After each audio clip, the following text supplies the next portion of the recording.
오늘은 종료주일입니다. 그리고 종료주일날 저희 교회는 성례식을 대행하는데 성탄식을 함께 합니다. 종료주일이 왜 종료주일이라고 하십니까? 예루살렘 입성을 기념하는 그런 주일이라고 보시면 되겠습니다. 그리고 내일부터는 고난주간에 들어갑니다. 아주 중요한 주간이죠. 오늘 우리의 말씀을 통해서 십자가가 보여주는 것 무엇인가에 대한 말씀을 함께 나누고자 합니다. 지난주에 제가 말씀을 드리면서 우리가 인생 가운데 하나님 앞에 누구나도 설 수밖에 없다 말씀을 드렸잖아요. 근데 우리가 필요한 것이 무엇이가 예수님의 흔적이다 라고 말씀을 드렸습니다. 어떤 흔적일까요? 십자가의 흔적, 십자가의 흔적이 필요하다. 오늘 그래서 우리는 이 말씀이 함께 연결됐으면 좋겠다는 생각이 들습니다. 우리나라에 유명한 목사님들이 많이 계십니다만 옛날에 이 땅의 초기에 김익두 목사님이 계셨습니다. 이 목사님은 제주도에 가서 목회를 하시는 목사님입니다. 아주 목회를 잘 하신 분이시죠. 그런데 초부터 그가 예수를 믿는 가정에서 태어나거나 믿음의 삶이 안 되었다는 겁니다. 그는 아주 유명한 깡패였습니다. 그런데 27세가 되던 해에 수월론 수도사 부인이 그려준 그 전도지를 바꾸는 90부 전도지를 읽어보고 난 다음에 교회를 찾아가서 부회에 참석하고 은혜를 받고 그리고는 주님을 영접한 분입니다. 그가 예배를 마치고 집으로 돌아오는 가운데서 어머니가 이상한 얘기를 합니다. 야, 내가 꿈을 꿨는데 이상한 꿈을 꿨다. 내가 천자 대감을 섬기는데 그날 밤에 귀신이 나타나서 소리 지르면서 익두가 방망이로 귀신을 때려 죽이는도다 라고 말을 했다는 거죠. 그래서 놀라운 꿈을 꿨다. 근데 그 꿈 얘기가 그 가족들이 전부 다 기독교 개종하게 되는 그런 기회가 된 것이죠. 그리고 그때부터 성경을 백독을 합니다. 그리고 진리를 깨달으는데 늘 하는 말이 있습니다. 예수 십자가만 생각하면 눈물이 앞을 가린다. 예수 십자가를 생각하면 눈물이 앞을 가린다. 라는 말을 했습니다. 우리가 잘 아는 손양 목사님, 1948년도 요순 반란 사건 때에 자에게 물들었던 청년 안재선이라는 사람이 손양 목사님 아들 동신이 동기를 사람 본 앞에서 총살을 시킵니다. 손양 목사님 어떻게 합니까? 죄인을 위해서 십자가에 달리신 예수님께서 우리를 사해 주셨다고 하면 나도 저들을 위해서 기도해야 되겠다. 그리고는 저들의 죄를 용서를 구했다는 것이죠. 그리고 그들을 양아들로 삼고 신학교를 보내서 목사님이 되게 하시다는 겁니다. 평생 동안 그 안데스는 숙제하면서 목사님 부를 섬겼고 그 손자도 지금 원주에서 목회를 하고 있습니다. 우리가 얼마나 많은 분들이 이 십자가 때문에 주님 앞에 돌아오는지 모릅니다. 우리 그리스도인에게 가장 중요한 것은 십자가의 사건입니다.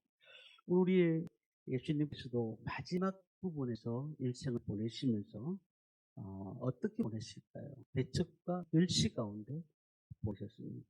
그래서 마지막 부분의 성경을 보면은 예수님이 참으로 고난받는 종이었다라는 것을 느낄 수가 있습니다. 그렇다면 예수님의 고난과 십자가는 우리에게 무엇을 보여주는 것인가? 첫 번째는 우리가 예수님을 십자가에 못 박았다는 사실입니다. 예수님의 십자가와 고난, 그것은 결국은 우리가 십자가에 못 박은 것이 되는 것이죠. 마가는 십자가의 사건을 기록하면서 예수님을 부인하고 배척하고 조롱했던 사람들을 일일이 하나씩 열거하고 있는 것을 보게 됩니다. 대제사장, 유대교 지도자들, 로마 병정들, 그리고 고위 무리들 계속해서 나오고 있습니다. 마지막에는 제자들까지 보여주고 있습니다. 십자가의 사건은 말씀 보면 세 부류의 사람들이 중심으로 나와 있습니다. 그 첫 번째가 빌라도입니다. 빌라도. 마가복음 15장에 빌라도가 나오는데요. 요한복음 19장 4절부터 5절까지 보면은 이런 말씀이 있습니다. 빌라도가 다시 밖에 나가 말하되 보라, 이 사람을 데리고 너에게 나오니 이는 내가 그에게서 아무 죄도 찾지 못한 것을 너희로 알게 하려 함이로다 하더라. 빌라도는 성경을 여러 군데를 보면은 예수님을 풀어주려고 했던 사람이었어요. 그런데 그가 어떤 생각으로 예수님을 넘겨주었느냐 하면 밀란이 일어날까 싶었어. 많은 사람들이 예수님을 십자가에 못 박아라 하니까 그의 마음속에도 죄를 발견하지 못했다 할지라도 그 잘못 보이면은 사람들한테 죽임을 당할까 싶습니다. 그러니까 그 십자가에 예수님을 내어 주었다는 사실이 알습니까? 마태복음 27장 24절에 빌라도는 이렇게 말합니다. 이 사람의 피에 대해서 나는 무죄하니 너희가 당하라. 왜 그랬을까요? 자신의 유익 때문에 그런 거 아니겠습니까? 무엇이 옳은지를 정확하게 알고 있었지만은, 그렇지만은 정의와 공의를 포기했다는 사실이에요. 이것이 빌라도의 모습이었습니다. 나중에 십자가 사건 후에 로마의 데베리우스 황제에게 면책을 당해서 유배당할 때 그때 그는 자살하고 맙니다. 정의와 공의를 행하지 못했던 그 사람의 삶은 얼마나 괴로웠냐는 것이죠.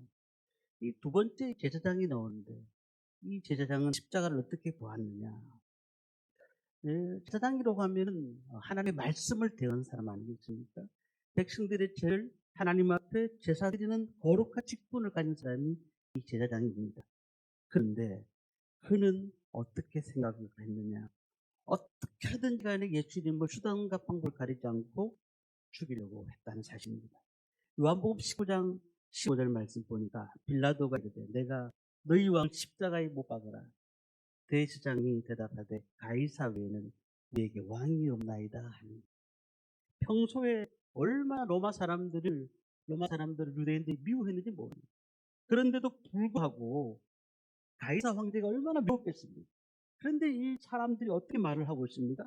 우리에게 가이사 외에는 왕이 없습니다라고 말을 했습니다. 왜요? 자신이 살기 위해서. 마지막 사람들은 군중 심리에 걸린 군중 사람들입니다. 뭔지도 모르고 따라 나왔어요.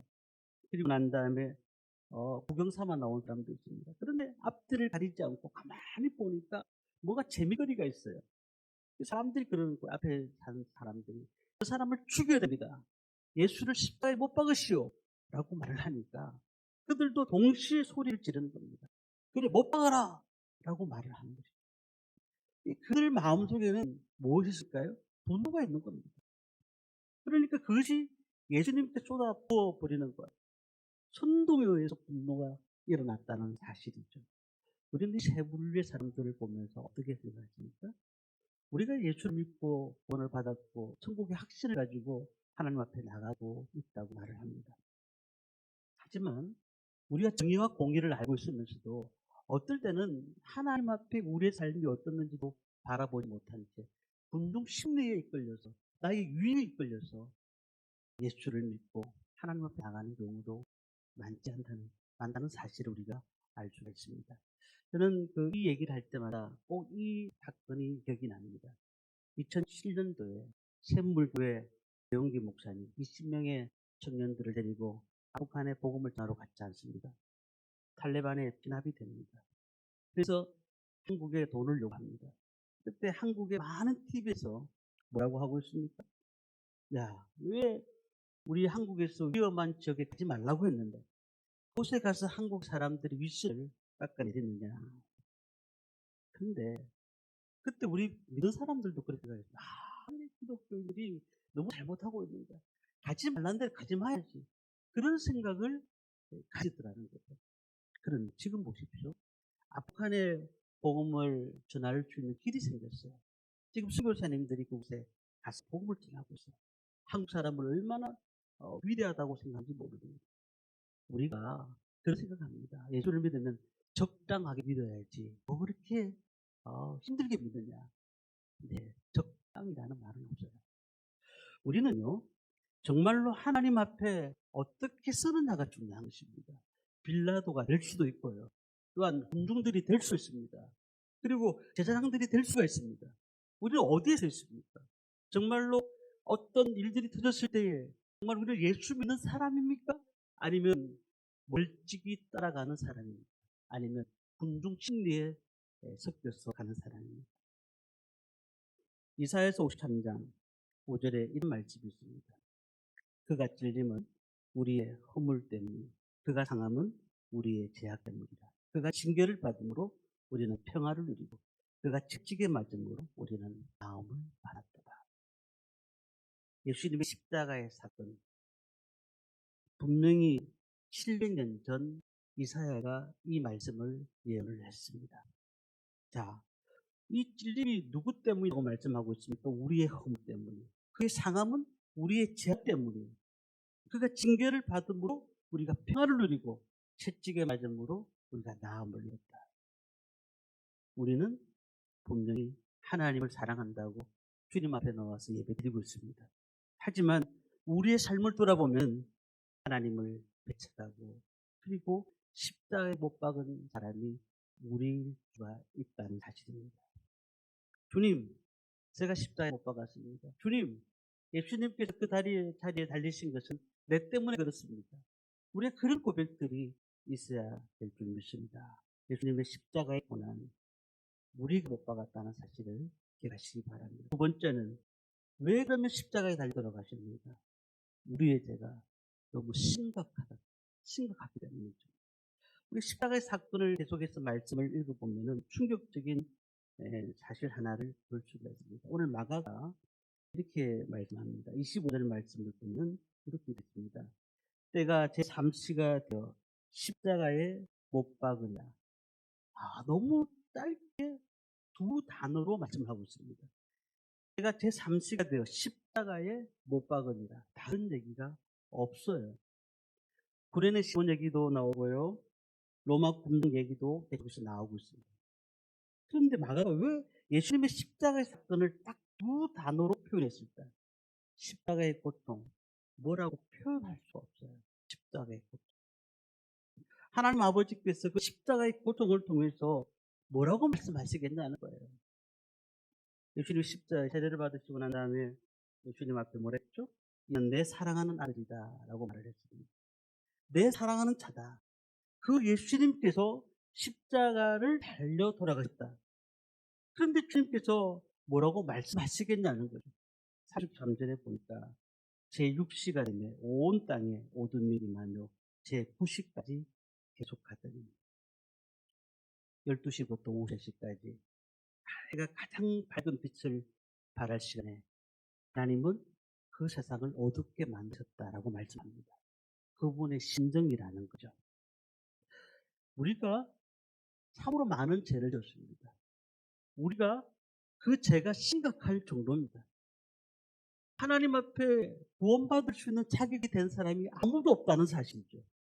그렇기 때문에 예수님께서는 이제 예수님께서 직접 나오셔서 우리를 위해서 십자가에 달려 돌아가셨다는 겁니다.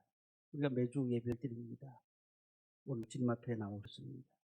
그런데 예배를 드릴 그 마음속에 늘 누구를 향한 정오를 품는 마음도 있고 그리고 우리가 하나님 앞에 나오지만 기도해야 된다는 걸 알면서도 기도하지 않는 죄를 가지고 있습니다. 늘 악한 생각, 어떨 때는 더러운 생각까지 우리가 품고 있지 않습니까? 하나님의 백성으로서 거룩한 인생을 살아야 됨에도 불구하고 우리가 그런 삶을 살지 못하니까 주님께서 십자가에 달려 돌아가심으로 우리의 원죄를 해결해 주셨다는 사실이죠. 우리의 분노만 풀면 되는 게 아니잖아요.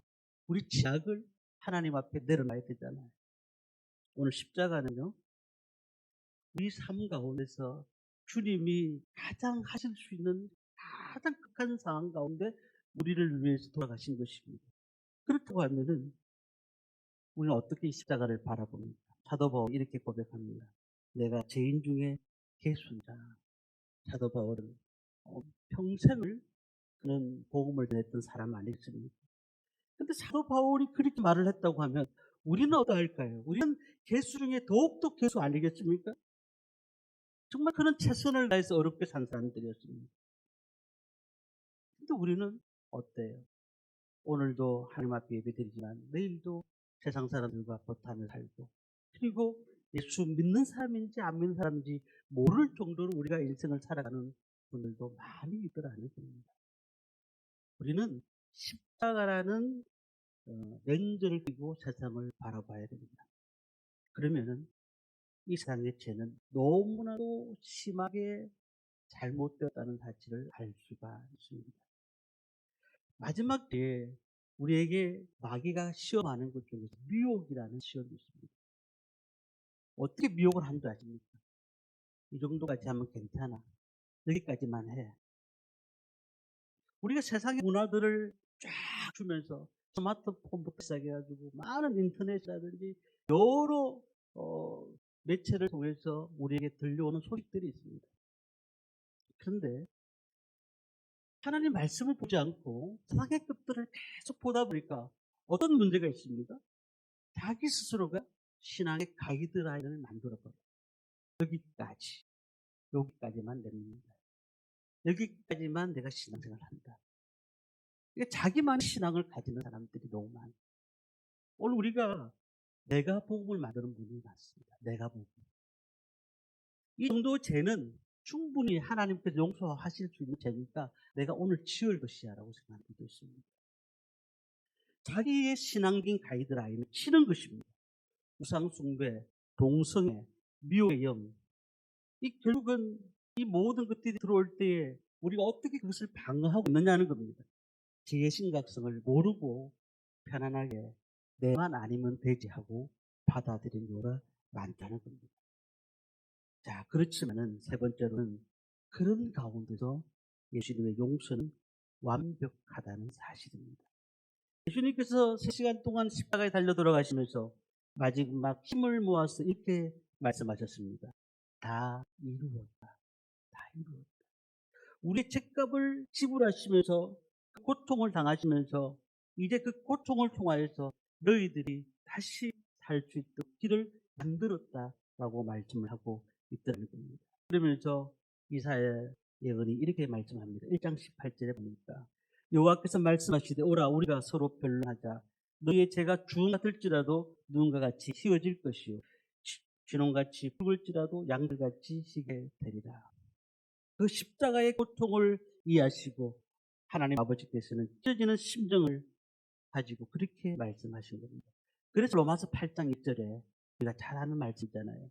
그러므로 이제 그리스도 예수 안에 있는 자에게는 결코 정죄함이 없나니. 정말 우리가 예수를 믿습니까? 십자가를 우리가 못 박았다고 생각하십니까? 그렇다면 예수님이 십자가를 못 박은 우리가 어떻게 주님 앞에 나올 수가 있겠냐는 겁니다. 주님의 그 용서를 통하여서 다시 한번 하나님 앞에 나올 수 있는 길을 열었다는 겁니다. 주님의 보혈이 능력 있는 줄 믿습니다. 하나님의 능력, 권세, 말씀, 은혜가 우리 가운데 임하게 되면 우리의 삶은 다시 새로운 비전을 가지고 살 수가 있다는 겁니다. 우리 힘으로 용서받을 땐 아무것도 없습니다. 피 흘림 없이는 재종수가 없다는 사실을 믿으시기를 바랍니다. 어떠한 악독한 살인자랄지라도 제사함을 받을 수 있는 길이 뭘까요? 예수 그리스도의 보혈의 피로 믿고 나가는 것입니다. 의지하는 것입니다. 그래서 주님께서 이 땅에 오시면서 많은 일을 하셨습니다. 그런데 그 많은 일 가운데서 보면 다 제사함에 대한 말씀을 하셨습니다. 제사함에 대한 말씀하셨어요. 12의 혈육증했던 여인들을 통해서도 그 말씀하셨고 남편이 5이나 바꾸고도 살고 있는 사마리아 여인을 통해서도 그 말씀을 하셨습니다. 예수님께서 가장 아끼시는 베드로도 3번이나 부인했지만은 그가 성령 받고 난 다음에 그의 삶이 변화되었던 것을 알 수가 있습니다. 로마서 5장 8절에 이렇게 말씀합니다. 우리가 아직 죄은되었을 때 그리스도께서 우리를 위하여 죽으심으로 하나님께서 우리에 대한 자기의 사랑을 확정하셨느니라. 하나님의 사랑이 우리 가운데 확정된 줄 믿습니다. 우리가 정말로 하나님께서 우리에게 주시는 은혜가 얼마나 큰지 모릅니다. 내가 지옥 가야 되는 사람인데 천국 갈 수 있는 은혜를 줬다는 사실을 얼마나 감사한지 몰라요. 그렇다면 우리는 그런 삶을 살아야 됩니다. 그렇기 때문에 이 십자가의 사건과 고난이 우리에게 보여주는 것이 무엇이냐면 반드시 십자가를 지는 사람들에게는 그 헌신 있는 사람들에게는 반드시 보상을 받는다는 겁니다. 오늘 말씀 보니까 누가 나오느냐 하면은 21절에 보면 불행 시몬이 나오고 있습니다. 자, 우리 말씀을 한번 마지막으로 읽어보려고 합니다. 21절 말씀을 함께 읽겠습니다. 마침 알렉산더와 루포의 아버지인 구레네 사람 시몬이 시골로부터 와서 지나가는데 그들이 그를 억지로 같이 가게 하여 예수의 십자가를 지우고, 그가 시골로부터 올라와가지고 그를 가고 있는데 예수님이 그 골고다 올라가는 것이 너무 힘들어 보여서 그에게 십자가를 지게 했다. 자기는 가고 싶지 않고 하기 싫었던 일이었지만은 십자가를 지었다는 거죠. 그랬더니 어떤 일이 났는지 아십니까? 로마서 16장 13절 보니까 주 안에서 택하심을 입은 루포와 그의 어머니에게 문안하라. 그의 어머니는 곧 내 어머니입니다. 루포가 누굴까요? 구레네 사람 시몬의 아들이에요. 그가 그 가정이 엄청난 복을 받았다는 것을 분명히 알 수가 있습니다. 억질로 제 십자가를 통해서 하나님께서 그를 통해서 일을 하셨다는 것을 우리가 알 수가 있습니다. 말씀을 정리합니다. 오늘 성찬식을 거행하는데요. 이 성찬식이 뭐냐? 하나님의 생명 양식입니다. 그러니까 우리 성찬식을 단순히 그냥 포도주와 떡을 떼다는 그런 개념이 아니라 예수님의 십자가를 생각하시면서 이 성찬을 맞이해야 됩니다. 왜 교회 나옵니까? 십자가 때문에 나옵니다. 왜 신앙생활 하십니까? 십자가 때문에 신앙생활 하시는 겁니다. 오늘 이 보혈의 능력을 받아서 하나님 앞에 영광 돌리는 저와 성도님들 되시기를 주님의 이름으로 축원합니다.